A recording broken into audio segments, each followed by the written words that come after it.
So hello guys, welcome back again to my channel. This is Rohit Kharwar और हम इस video में बताने वाले हैं कि आप घर पे बैठ के कैसे जेई मेंस और जेई एडवांस का प्रिपरेशन कर सकते हैं। तो इस वीडियो को आप पूरा देखना और मैं इसमें कुछ स्टेप्स शेयर करूंगा आपके साथ जो बहुत इंपॉर्टेंट है, जो क्या है बहुत ज़्यादा इंपॉर्टेंट है। मैं ये जो वीडियो बना रहा हूँ ये बहुत से टॉपर्स के, जो आईआईटी जेई के टॉपर्स हैं, उनके वीडियोस देख के उनका जो कंक्लूजन निकला उसको लेके और साथ में बहुत से आर्टिकल्स पढ़े बहुत प्रोफेसर्स वगैरह के, तो मैं जाके ये वीडियो रेडी कर रहा हूँ आपके लिए। तो आपको भी अच्छा लगेगा, तो इसलिए पूरा वीडियो आप देखना, क्योंकि इसमें मैंने 9 स्टेप बताया है जो बहुत इंपॉर्टेंट है। जिसने ये स्टेप फॉलो किया जेई मेंस तो आराम से क्रैक करेगा और साथ में आप जेई एडवांस भी क्रैक कर जाएगा। तो प्लीज इस वीडियो को लास्ट तक देखना, ठीक है। तो इसी तरीके से बढ़ते हैं और देखते हैं हमारा फर्स्ट स्टेप क्या है जेई मेंस क्लियर करने का। तो हमारा फर्स्ट स्टेप है लर्न एनसीईआरटी। लर्न एनसीईआरटी क्या है? ये फर्स्ट स्टेप है हमारा लर्न एनसीईआरटी। एनसीईआरटी बुक्स आपको खरीदने हैं, फिजिक्स केमिस्ट्री मैथ्स के। किसके? फिजिक्स केमिस्ट्री मैथ्स के एनसीईआरटी बुक्स खरीदने हैं। अभी एनसीईआरटी बुक्स खरीद के उसको पढ़ेंगे आप, उसका बेनिफिट क्या होएगा? उसका बेनिफिट ये होएगा जो आपका कॉन्सेप्ट है, जो आपकी थियरी है, ठीक है, जो कॉन्सेप्ट है, थियरी है, बेस, ये आपका क्लियर हो जाएगा एनसीईआरटी बुक से। और एनसीईआरटी बुक का और एनसीईआरटी बुक्स पढ़ने का एक और फायदा है कि जो आपके जेई वगैरह में एंट्रेंस एग्जाम में पूछे जाते हैं क्वेश्चन, 60 to 70% वो एनसीईआरटी से ही आते हैं, ठीक है। तो आपको ये प्रिपेयर करना है और एनसीईआरटी खास करके केमिस्ट्री, ऑर्गेनिक केमिस्ट्री के लिए एनसीईआरटी ही प्रिपेयर करना है और बाकी के सब्जेक्ट्स के लिए एनसीईआरटी स्टार्टिंग पॉइंट्स है।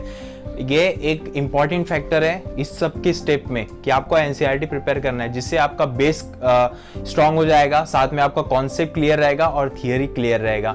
क्यों मैं ये बोल रहा हूँ? क्योंकि किसी भी एंट्रेंस एग्जाम को ले लो, बट हम इधर हम पर्टिकुलर जेई के बारे में बात कर रहे हैं। तो जेई के एग्जाम के लिए आपका बेस, कॉन्सेप्ट और थियरी क्लियर होना बहुत ज्यादा इंपॉर्टेंट है। इसके अगर ये क्लियर नहीं हुआ ना तो आप कोई क्वेश्चन सॉल्व नहीं कर पाओगे, इसलिए इसको ये क्लियर रहना चाहिए, ठीक है। तो जब आपका एनसीईआरटी बुक पूरा केमिस्ट्री, फिजिक्स और मैथमेटिक्स का सॉल्व हो जाएगा तो हम बढ़ेंगे सेकंड स्टेप की तरफ।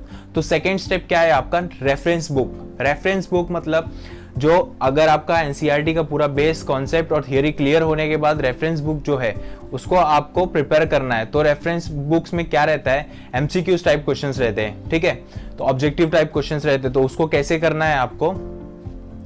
देखो, वहां पे बेसिक टू एडवांस लेवल के क्वेश्चंस रहते हैं, तो आपको हर क्वेश्चंस टॉपिक वाइज और चैप्टर वाइज और टॉपिक वाइज सॉल्व करते जाना है, ठीक है। और अभी सॉल्व करते जाना है, ठीक है। और उसके लिए कौन कौन सा बुक चाहिए वो मैं आपको बता रहा हूँ। तो यहाँ पे हम मैथ्स की बात कर रहे हैं, तो मैथ्स के ऊपर हम आपका यहाँ पे हो गया आर.डी. शर्मा आपको प्रिपेयर करना है, is the best book for the mathematics, ठीक है। आर.डी. शर्मा आपको प्रिपेयर करना है और साथ में आप प्रिपेयर करना चाहे और भी मैं राइटर्स के नाम बता देता हूँ। डॉक्टर एस के गोयल का आपको करना है और साथ में आप अरिहंत पब्लिकेशन भी कर सकते हैं, ठीक है। और सेकंड, अभी हम केमिस्ट्री का आपको बता देते हैं। तो केमिस्ट्री का कौन सा बुक आपको प्रिपेयर करना है? केमिस्ट्री के लिए आप जेडी ली का बुक प्रिपेयर करें। ये जो मैं बुक्स बता रहा हूँ ये बहुत इंपॉर्टेंट बुक्स है, ठीक है। और ओपी टंडन का बुक आप कवर कर सकते हैं। उसके साथ आप आर.सी. मुखर्जी का बुक भी कवर कर सकते हैं। मैरिसन का बुक भी कवर कर सकते हैं और साथ में बायोट का कर सकते हैं, बायोट का, ठीक है। तो ये जो मैंने बुक्स बताई ये केमिस्ट्री के बुक्स है। अगर आप एनसीईआरटी एक बार पूरा हो गया तो अगर आप इन बुक्स को सॉल्व करोगे तो आपका जो लेवल है सॉल्व करने का, आपको समझ में आएगा कि डिफिकल्टी लेवल कितना होता है जेई मेंस के पेपर में, उनके ऑब्जेक्टिव क्वेश्चंस कैसे होते हैं। तो ये सब बुक सॉल्व करने के बाद आपको समझ में आने लगेगा, ठीक है। तो ऐसे बढ़ते हैं हम फिजिक्स की तरफ। तो फिजिक्स का कौन सा बुक आपको लेना है? तो फिजिक्स के लिए आप H C Verma is the best book for physics. तो एच सी वर्मा को आपको क्या करना है? प्रिपेयर करना है, ठीक है। तो और क्या है? डीसी पांडे है, ठीक है, डीसी पांडे अपना कर लो और ई इराडो, ये आपका, ये 3 बुक मैंने बताया फिजिक्स के लिए, it's a very important book. अगर हाँ आपको स्पेसिफिक वीडियो चाहिए बुक्स के बारे में तो मैंने पहले से बना रखा है जेई मेंस और एडवांस के बुक्स के बारे में, और साथ में वो 15 ईयर्स के क्वेश्चन पेपर भी उसमें ऐड्स किए हैं, जो 15 ईयर लास्ट ईयर के क्वेश्चन पेपर्स आए थे। तो ये आपके आई बटन में यहाँ पे आ रहा होगा, तो अभी क्लिक करके देख सकते हैं, वीडियो पॉज करके बाद में इस पे आ जाइएगा, ठीक है। तो ये आपका हो गया कौन से बुक्स है। ऐसे ही हम बढ़ेंगे थर्ड स्टेप के तरफ। तो थर्ड स्टेप क्या है? Learn online. अभी देखना, आपने सेकेंड स्टेप में क्या पूरे बुक्स को जो ऑब्जेक्टिव क्वेश्चन है रेफरेंस बुक को आपने प्रिपेयर किया, अच्छे से सॉल्व किया, ठीक है। अब यहाँ सॉल्व करते टाइम पे आपको क्या आता है, डाउट्स आते हैं, आपको कुछ कॉन्सेप्ट समझ में नहीं आता है, ठीक है। तो उसको क्या करना है आपको, लर्न ऑनलाइन, ये हमारा थर्ड स्टेप है। तो इसमें आपको क्या करना है, जाके ऑनलाइन लर्न करना है। तो ऑनलाइन लर्न करना है तो ये ध्यान रखना है ऑनलाइन लर्न करते समय, जब भी आप आजकल इंटरनेट पे सब मिल रहा है, आपको कौन सा भी क्वेश्चन ढूंढने की जरूरत है तो आप इंटरनेट पे जाइए, वहां पे मिल जाएगा, ठीक है। तो आपको ऑनलाइन लर्न करने का मतलब वहां पे जाओ, ढूंढो पर्टिकुलर, जैसे आपको समझ लो थर्मोडायनेमिक में समझ में नहीं आया है कोई क्वेश्चन, मतलब कोई कॉन्सेप्ट आपको थर्मोडायनेमिक्स का समझ में नहीं आया है, तो वो आप जाके ऑनलाइन वहां से सीख सकते हो। और ये ध्यान रखना कि आप कोई प्रोफेशनल, मतलब कोई प्रोफेशनल टीचर से, जैसे प्रोफेशनल वेबसाइट्स होते हैं वहाँ पे प्रोफेशनल टीचर्स होते हैं, जैसे अनअकैडमी है, बायजूस है और वेदांतु है। तो यहाँ पे ऐसे ही प्रोफेशनल, ऐसे ही वेबसाइट्स पे जाके आप प्रोफेशनल वेबसाइट पे वहाँ जाके सीखिए। कोई ऐसा कोई वीडियो मत देखिएगा यूट्यूब वगैरह पे, तो कोई प्रोफेशनल को ही प्रीफर कीजिए, ठीक है। और साथ में एक और रिकमेंड करना चाहता हूँ कि अगर आप इधर नेट पे गए और वहाँ पे आपको नोटिफिकेशन आ गया, आप ढूंढने गए थे थर्मोडायनामिक के कोई कॉन्सेप्ट को, नोटिफिकेशन आ गया कैरी मिनेटी के वीडियो और बीबी वाइंस के वीडियो का, तो आप वहां पे चले जाएंगे, तो यहाँ पे आपका टाइम वेस्ट होएगा, वो देखने चले गए, तो आपको नहीं देखना है, ठीक है। आपको फोकस करना है कि आप जो कॉन्सेप्ट क्लियर करने आए हैं उसको ही क्लियर करके जाएंगे। वो आप जब थोड़ा फ्री टाइम रहेगा, मेंटल, मतलब आप इतना भी पढ़ नहीं सकते, लेकिन फिर भी जब भी फ्री टाइम मिलेगा तभी आप देख सकते हैं। बट जो टाइम जहां पे जब भी हम काम करने आए हैं, जो काम करने आए हैं उस पे ही फोकस करना है, ठीक है। तो ये आपको समझ में आ गया, ठीक है।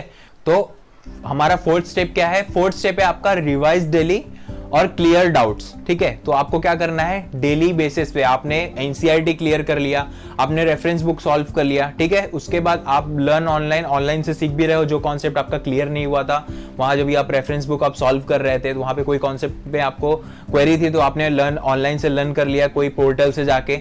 अभी यहाँ पे आपको क्या करना है, रिवाइज करना है डेली, जो भी आपने लर्न किया है, ठीक है, जो भी आपने लर्न किया है उसको डेली बेसिस पे आपको रिवाइज करते जाना है। इससे क्या होएगा, इसका बेनिफिट क्या है आपको, जब भी आप रिवाइज करते जाओगे ना तो बार बार वो कॉल होएगा, ठीक है। बार बार कॉल होएगा तो क्या रहता है, डेली बेसिस पे वो रिवाइज करोगे तो याद रहेगा आपको, आप भूलोगे नहीं, आप साल भर, 2 साल 3 साल वो याद रहता ही है आपको, क्योंकि आप डेली बेसिस पे रिवाइज कर रहे हो, ठीक है। तो revise is the very important factor in JEE mains पे, रिवाइज आपको करना ही है। और क्लियर डाउट्स में क्या है, क्लियर डाउट्स अगर आप रिवाइज कर रहे हो, समझो एक मैं एग्जांपल देता हूं आपको, अगर आपने कल सर्कुलर मोशन पढ़ा था, ठीक है, अगर आपने कल सर्कुलर मोशन पढ़ा था और आज उसको रिवाइज कर रहे हो, उसमें का कोई कॉन्सेप्ट आपको समझा नहीं, भूल गए, उसमें फिर से डाउट्स आया है, तो आपको करना क्या है, उसी के उसी समय आपको डाउट्स क्लियर करने हैं। ऐसा नहीं छोड़ना है कि डाउट्स मैं कल क्लियर करूंगा, परसों क्लियर करूंगा, ऐसा नहीं करना है। उसी के उसी समय आपको क्लियर करना है, चाहे जिससे क्लियर करो, आप सर को कॉल करो, फ्रेंड्स को कॉल करो, वीडियोस देखो, ऑनलाइन जाओ, लेकिन क्लियर करना है। क्योंकि क्या होता है, अगर आप क्लियर नहीं करोगे, बाई चांस आपने छोड़ दिया, भूल जाओगे क्लियर, हाँ मैं करूंगा बाद में, और हम भूल जाते हैं, तो उस समय क्लियर करना है। और किसी भी टॉपिक को आपको स्किप नहीं करना है। इससे क्या प्रॉब्लम होएगा, क्या डायरेक्ट आपके मार्क्स पे इफेक्ट पड़ेगा। किस पे इफेक्ट पड़ेगा, मार्क्स पे इफेक्ट पड़ेगा।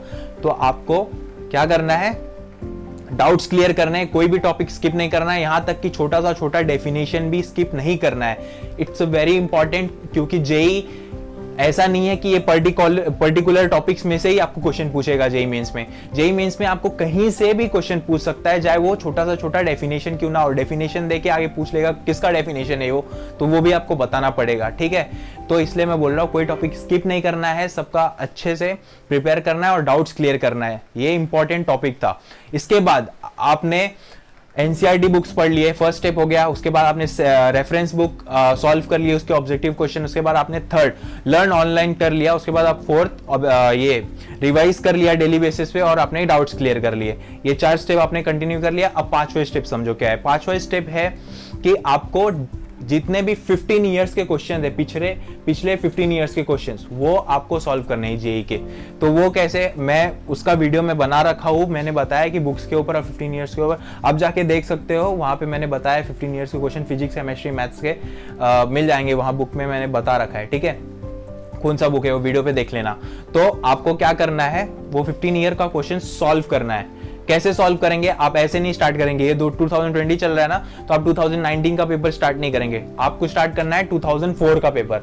कब का स्टार्ट करना है, 2004 का पेपर स्टार्ट करना है, फिर पीछे से स्टार्ट करना है, फिर आगे तक आना है। तो 2004, 2005, 2006, 2007, तो इससे क्या होएगा, आप सॉल्व करते जाओगे ना तो आपको समझ में आएगा कि जेई वालों ने पेपर कैसे डाला है, ठीक है, कैसे डाला है, कैसे पेपर बनाया है, क्या ट्विस्ट दिया है उसमें, किस क्वेश्चन को किस तरीके से घुमा के आपके सामने रखा है, तो कैसे रखा है, कैसे बनाया है क्वेश्चन, तो वो आपको समझने लगेगा। जैसे आप 15 साल का क्वेश्चन सॉल्व करोगे ना तो आपको समझेगा, कुछ क्वेश्चन आपको उसमें सेम दिखेंगे बट अलग अलग घुमा घुमा के दिया हुआ क्वेश्चंस रहेगा, आपको समझ में आ जाएगा। तो ये आपका एक बेनिफिट हो जाएगा। और साथ में एक और बेनिफिट है क्वेश्चन सॉल्व करने का, कि जो टॉपिक्स में से ज्यादा क्वेश्चन आए रहते हैं, किसमें से, जो टॉपिक्स में से ज्यादा क्वेश्चन पूछे रहेंगे वो भी आपको समझ में आ जाए कि हाँ ये टॉपिक्स में से ज्यादा क्वेश्चन आ रहे हैं, तो उसको आप अच्छे से प्रिपेयर कर सकोगे। ठीक है, ये एक पॉइंट क्लियर हो गया। तो क्वेश्चन सॉल्व करना है 15 ईयर का, वो भी पीछे से स्टार्ट करना है 2019 तक। ठीक है, क्लियर। तो ये आपका हो गया 5 स्टेप पूरा। अब हम बढ़ेंगे 6 स्टेप्स की तरफ। आप जैसे ही क्वेश्चन पेपर सॉल्व कर लेंगे तो आपको एक कॉन्फिडेंस आ जाएगा कि नहीं, हमने इतना सब कर लिया, एनसीईआरटी कर लिया, ऑब्जेक्टिव क्वेश्चन सॉल्व कर लिया, हमने जो हमारा डाउट्स था हम लोग ने लर्न ऑनलाइन वहां पे क्लियर कर लिया, उसके बाद हम रिवाइज कर रहे हैं डेली बेसिस पे, फिर अपना डाउट्स क्लियर कर रहे हैं, उसके बाद हम 15 ईयर्स के क्वेश्चंस भी सॉल्व कर लिए। तो अब आपको स्टार्ट करना है मॉक टेस्ट। क्या स्टार्ट करना है? मॉक टेस्ट स्टार्ट करना है। मॉक टेस्ट क्या होता है? ये ऑनलाइन टेस्ट होता है। और आपको ये मॉक टेस्ट कहाँ मिल जाएगा? आपको ये वेदांतु पे मिल जाएगा और बायजूस पे मिल जाएगा। ठीक है, तो आपको करना क्या है, मॉक टेस्ट देना है। आप मॉक टेस्ट दोगे तो आपको ये ध्यान रखना है, ये देखना है कि आपको एक क्वेश्चन सॉल्व करते हुए कितना टाइम लग रहा है। ठीक है, उसको एनालाइज करना है और ये ध्यान रखना कि आप मतलब टाइम पे पेपर खत्म कर सके, ऐसा आप ट्राई करना कि जो टाइम पे पेपर है वो आप खत्म कर सको मॉक टेस्ट में। ठीक है, तो इससे क्या होएगा, जब भी आप मॉक टेस्ट दे दोगे फर्स्ट टाइम तो उससे आपको समझ में आएगा, उसको आप एनालाइज करोगे कि हाँ यहाँ पे मतलब अभी मैंने ये पूरा पेपर सॉल्व किया, ये 100 क्वेश्चंस मैंने सॉल्व कर लिए, यहाँ पे मुझे प्रॉब्लम आया, ये क्वेश्चन में मुझे प्रॉब्लम आया, तो मैं ये क्वेश्चन सॉल्व करूंगा। आप उसके कॉन्सेप्ट समझो, आप फिर क्या होएगा, मतलब इसमें और इसमें प्रॉब्लम आ गया तो आपको उसका कॉन्सेप्ट समझना है, फिर से उस क्वेश्चन को सॉल्व करना है, क्लियर करना है वो डाउट्स को, जिसमें जो क्वेश्चन आपने छोड़े मॉक टेस्ट के टाइम पे, तो ये क्लियर हो गया। उसको जैसे ही आपका डाउट्स वगैरह क्लियर होता है, कॉन्सेप्ट मतलब सॉल्व जो आपको नहीं आ रहा था वो क्लियर होता है, तो आपको फिर से मॉक टेस्ट देना है। ऐसे ही आप बार बार मॉक टेस्ट देंगे तो उससे क्या होएगा, आपको समझ में आएगा, खुद को एनालाइज कर पाएंगे कि कैसे क्वेश्चंस है और कहाँ मैं फंसता हूँ, तो उसको आप कॉन्सेप्ट क्लियर कर सकते हो। तो मॉक टेस्ट अभी इतना मॉक टेस्ट देने के बाद बायजूस और वेदांतु पे देना है, ये ध्यान रखना। और साथ में क्या करना है आपको, इतना तो समझ में आ गया आपको कि करना क्या है। तो इसके बाद अगर ऐसा लगता है, मतलब हम लोग इतना मॉक टेस्ट दे दिए तो अभी अंदर से कॉन्फिडेंस आता है ना, नहीं यार अभी कोई भी मॉक टेस्ट जेई का दे दो, मैं सॉल्व कर लूंगा, ऐसे सॉल्व कर लूंगा। तो आपको उसके बाद क्या करना है, एनटीए कौन है? एनटीए आपका जेई एग्जाम कंडक्ट करवाता है, ये नेशनल टेस्ट एजेंसी है, ये इनके ऑफिशियल वेबसाइट पे जाके आपको मॉक टेस्ट देना है। तो एनटीए पे जब आप मॉक टेस्ट दोगे ना तो आपको समझ में आएगा कि क्या मतलब वहां पे कैसे क्वेश्चंस आते हैं, जेई में कैसे क्वेश्चंस आएंगे, क्योंकि ये लोग ने ही ये एग्जाम कंडक्ट करवाना है जेई का। तो वहां पे आपको समझ में आएगा कि कैसे क्वेश्चंस आते हैं, कैसे क्वेश्चन ये लोग डालते हैं, तो वो आपको समझ में आएगा। तो वहां पे भी मॉक टेस्ट अटेंड कीजिए, वहां पे भी कोई एनालाइज कीजिए, कोई रॉन्ग आ रहा है तो उसको सॉल्व कीजिए, उसके डाउट्स क्लियर कीजिए। तो ये हो गया आपका 6th स्टेप मॉक टेस्ट का। अब हम बढ़ेंगे 7th स्टेप की तरफ। 7th स्टेप क्या है? 7th स्टेप है आपका, please make your own notes. Please make your own notes. Own notes को क्यों बनाना है आपको? देखो ओन नोट्स में आपको क्या क्या बनाना है पहले मैं ये बता देता हूँ। देखो ओन नोट्स में आपको थियरी पार्ट तो रहना ही है, उसके बाद आपका जो फिजिक्स के डेरिवेटिव्स होते हैं उसको सॉल्व करने के बाद जो आपको फॉर्मूला मिलता है उसको आपको वहाँ पे लिख के रखना है। साथ में आपको केमिकल रिएक्शंस के बारे में वहाँ पे लिख के रखना है कि हाँ कौन से केमिकल रिएक्शन है केमिस्ट्री में, और उसके बाद मैथमेटिक्स में जितने भी फॉर्मूलाज है उसको लिख के रखना है। ठीक है, इंपॉर्टेंट कंसेप्ट है, उसको लिख के रखना है। मैं नोट्स बनाने को क्यों बोल रहा हूँ, आप जब आप खुद से नोट्स बनाते हो ना तो वो क्या लिखते हो ना तो आपको याद रहता है, और इन ओन वर्ड लिखोगे तो आपको ज्यादा समझ में आएगा। इसलिए मैं आपको बोलूंगा कि खुद का नोट्स जरूर बनाना, ये बहुत ज्यादा इंपॉर्टेंट है कि खुद का नोट्स आप तैयार करें जेई में। तो नोट्स बनाएंगे तो नोट्स से आपको खुद का भी प्रिपरेशन होएगा। और इसका मोस्ट इंपॉर्टेंट क्या है पता है क्या? नोट्स का, जैसे 1 वीक बचा रहेगा, 1 मंथ बचा रहेगा, 15 डेज बचा रहेगा, तो उसमें क्या कर सकते हैं आप, ये नोट्स को जब भी उठा के देखेंगे ना, क्योंकि आपके ओन वर्ड्स में लिखा है और आपने ही रेडी किया है नोट्स, तो आपको फटाफट पढ़ने में ईजी हो जाएगा। और आप कैसे उस टाइम पे आप तो ये ढूंढते नहीं बैठोगे ना सब बुक्स में निकाल निकाल के ढेर सारा बुक्स, हाँ किधर गया वो फॉर्मूला, किधर गया ये, किधर गया। तो नोट्स बनाने का क्या है, एक इंपॉर्टेंट फैक्टर है कि आपको ढूंढना नहीं पड़ेगा यहाँ वहाँ कि हाँ किधर रखा है मैंने बुक, किधर रखा है, किधर गया। तो नोट्स रहेगा आपको। और नोट्स कैसे बनाना है, आपको हर एक सब्जेक्ट का हर एक लेसन का आपको नोट्स रेडी करना है। क्या करना है, नोट्स रेडी करना है। तो ये बहुत इंपॉर्टेंट फैक्टर है, ये 9th स्टेप में बहुत इंपॉर्टेंट यही है। उसके बाद मैं आपको 8th स्टेप बताता हूँ। 8th स्टेप बहुत ज्यादा ही इंपॉर्टेंट है। ये जो 2 स्टेप्स अभी आने वाले 8th और 9th स्टेप बहुत ज्यादा इंपॉर्टेंट है जेईई मेंस के प्रिपरेशन में। 8th स्टेप है आपका पॉजिटिव एटीट्यूड। पॉजिटिव एटीट्यूड रखना ही रखना है आपको, क्योंकि अगर नहीं रखोगे तो क्या होता है, हम डिस्करेज हो जाते हैं। तो पॉजिटिव एटीट्यूड में रहने के लिए, पॉजिटिव अंदर आने मतलब ऑलवेज पॉजिटिव रहने के लिए कि हाँ हम ये क्रैक कर सकेंगे, तो उसके लिए आपको क्या करना है। देखो आप मतलब ऐसा फेज तो आता ही, हम सब स्टूडेंट लाइफ, मतलब हम जेईई का प्रिपरेशन कर रहे हैं, इतना नेशनल लेवल का बहुत ज़्यादा कॉम्पिटेटिव एग्जाम है, बहुत बच्चे 10 से 11-12 लाख बच्चे बैठते हैं, उसमें से कुछ हज़ार लोग सिलेक्ट होते हैं आईआईटी के लिए। तो इट्स वेरी डिफिकल्ट, बट आपको मोटिवेट रहना है इसमें। तो आप मोटिवेट कैसे रहोगे, और हम उतना सोच के हम डिमोटिवेट हो जाते हैं, साथ में हम कोई क्वेश्चन सॉल्व करते रहते हैं। क्या होता है, हम कंसेप्ट समझ लेते हैं लेकिन हमसे क्वेश्चन सॉल्व नहीं होता, उस टाइम पे हम बहुत डिमोटिवेट हो जाते हैं, बहुत फ्रस्ट्रेशन में आ जाते हैं कि हाँ अभी कैसे होएगा, हम कैसे कर पाएंगे, ये जेईई मेंस क्लियर कर पाएंगे कि नहीं कर पाएंगे, जेईई एडवांस क्लियर कर पाएंगे कि नहीं कर पाएंगे। बहुत सा डर रहता है अंदर। तो आपको डरना नहीं है, आपको सिर्फ सॉल्व करते जाना है, सिर्फ फोकस करना है। जो मैंने स्टेप्स बताया है ना यहाँ तक, उसको सबको फोकस करना है, उसके साथ ही बढ़ना है आपको। अगर इस स्टेप के साथ अगर आप बढ़ोगे ना, मैं 100% गारंटी देता हूँ, आप मतलब जेईई मेंस में आप क्लियर कर लोगे, जेईई एडवांस भी साथ में क्लियर कर लो। जेईई मेंस तो ऐसे क्लियर कर लोगे तो और जेईई एडवांस भी क्लियर कर लोगे। तो क्या करना है आपको, हर दिन मोटिवेशन कोई वीडियो देख लो, 5-10 मिनट का मोटिवेशनल वीडियोस देख लो, खुद को मोटिवेट रखो, ठीक है। और आपका 9th सबसे इंपॉर्टेंट, इस वीडियो का सबसे इंपॉर्टेंट फैक्टर है ये 9th क्या है आपका, गुड हेल्थ। आपका हेल्थ, आप हेल्दी रहेंगे तो सब बढ़िया रहेगा। मतलब सब आपको समझ में भी आएगा कि आप कर क्या रहे हो, आप स्टडी कर रहे हो तो उसमें हेल्दी रहोगे तो अपने ब्रेन को भी न्यूट्रिएंट चाहिए ना, तो आप खाओगे अच्छे से, हेल्दी रहोगे, एक्सरसाइज करोगे तो बेस्ट रहेगा। तो एक्सरसाइज में मैं आपको रिकमेंड कर देता हूँ कि आप सूर्य नमस्कार, डीप्स, पुलअप्स, पुशअप्स ये सब मारो। और मेडिटेशन, आपके माइंड इतना स्ट्रेसफुल है तो उसको मेडिटेशन करो। मेडिटेशन से क्या होगा, जो भी आपका माइंड का स्ट्रेस रहेगा, स्टडी का रिलेटेड, बाकी और सब सोशल लाइफ के रिलेटेड, तो आपका स्ट्रेस बहुत स्लोली रिलीज हो जाएगा। Meditation is the good way to release your stress, ठीक है। तो आपको मेडिटेशन करना है। उसके बाद सेकेंड, फिजिकल एक्सरसाइज में मैंने बता दिया कि आप सूर्य नमस्कार, डिप्स ये सब मार लो, ठीक है, जिससे आप फिट रहोगे। और अगर आप वो नहीं कर रहे हो तो एटलीस्ट योगा कर लो, ठीक है, योगा कर लो। योगा से भी आप अच्छा फील करोगे, बहुत अच्छा फील करोगे। तो आपको एक्सरसाइज करना है, डेली बेसिस पे एक्सरसाइज करना है आपको। 45 मिनट्स नहीं तो 1 आवर आपको एक्सरसाइज में देना ही देना है, ठीक है, हर दिन देना है। क्योंकि क्या होता है, हम भूल जाते हैं अपने बॉडी का ख्याल रखना। ये स्टडी में अगर इतना घुस जाते हैं कि हम अपने बॉडी का ध्यान रखना भूल जाते हैं। जेईई मेंस की प्रिपरेशन में बहुत टेंशन, स्ट्रेस रहता है, इसलिए मैं आपको बोल रहा हूँ मेडिटेशन करो। और एक लास्ट पॉइंट नहीं, ये मैं आपको बस एक सजेशन कर रहा हूँ, ग्रुप स्टडी के लिए ना जाओ, ठीक है। अगर आपको पता है कि ग्रुप स्टडी कैसा होता है, मुझे भी पता है ग्रुप स्टडी कैसा होता है। ग्रुप स्टडी में बैठते हैं, ग्रुप स्टडी नहीं होता, उसमें गप्पा ज्यादा होता है, ठीक है, बहुत मस्ती करते हैं हम लोग।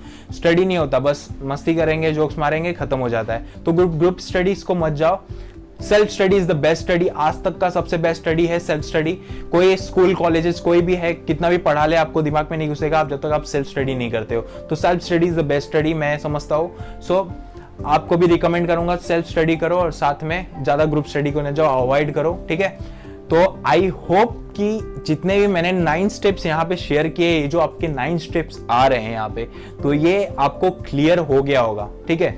अगर आपको क्लियर हो गया है तो इस वीडियो को प्लीज अपने सभी दोस्तों के साथ, जितने भी जेईई एस्पिरेंट्स है, जितने भी हैं, उनके साथ शेयर करो। उनको बताओ ये वीडियोस कितना इंपॉर्टेंट है उनके लिए, कैसे इस रूटीन को फॉलो करना है।